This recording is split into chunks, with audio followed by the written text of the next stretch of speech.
As per central bank statistics, outstanding central government debt increased to 12,863.5 billion rupees by the end of August 2019.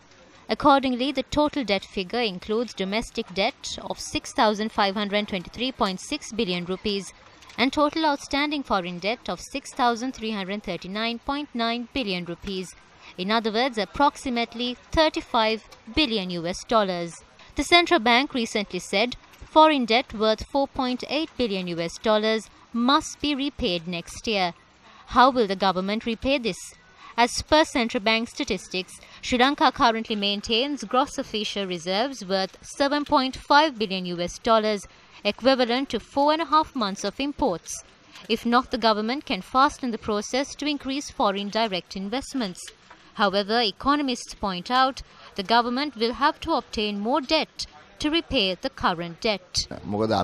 I am not sure whether the government is trying to repay this debt with our foreign reserves. But if they do this, it is wrong. The government will find it hard to raise debt due to negative ratings. Fitch has already revised the government's credit outlook to negative. The government will have to pay a higher interest due to the increase in risk. However, on a positive side, the government only has to repay the largest installment in October next year. In terms of external debt repayment, the government will not have a major issue during the first 9 months of next year. However, Cabinet spokesperson Dr. Bandula Gunawardena says repaying this loan will not be difficult.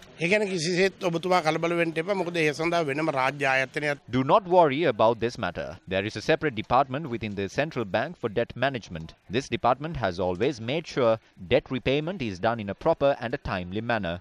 These experts will do the same thing once again. What will be the central bank's plan to meet its external debt obligation in 2020? The financing plan, obviously that government will have to decide when to go, how much to raise from commercial markets, how much to raise from other markets. And still government will have to raise a certain amount of money. And as well as other conventional sources like ADB, World Bank, all this money will anyway flow in. About $1.5 billion every year that grant project financing will come in. Against such a backdrop, the government announced several tax concessions in the recent past. International rating agencies point out such tax concessions will result in lower state revenue and the repayment of debt will be a challenge to the government. The new government has also taken measures to provide 100,000 jobs in the state sector for untrained youth and to implement social welfare programs such as Sapiri Gamak. Economists point out such measures will further increase state expenditure. When state expenditure increases from one end and state revenue declines from the other, anyone knows this will be a problem to the government. If the government recruits more employees and introduces tax concessions while state revenue is declining, the government will no doubt face a major issue.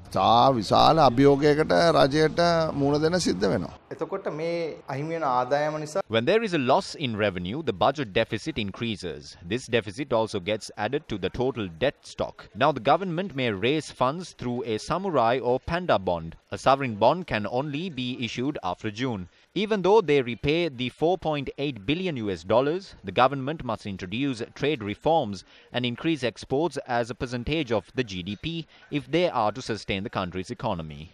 Make sustain current plan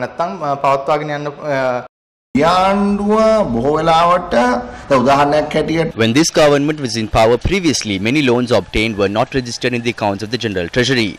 Instead, they were recorded in the books of individual state institutions such as the UDA and the Water Board. This was not the correct method. Thereafter, all loans obtained through individual state institutions were put together and recorded in the books of the General Treasury. The debt repayment due next year were all obtained when they were in power. මේ සියලු කලින් ලබාගත් ණය තමයි මේ දැන් අපිට ගෙවන්න වෙලා තියෙන්නේ.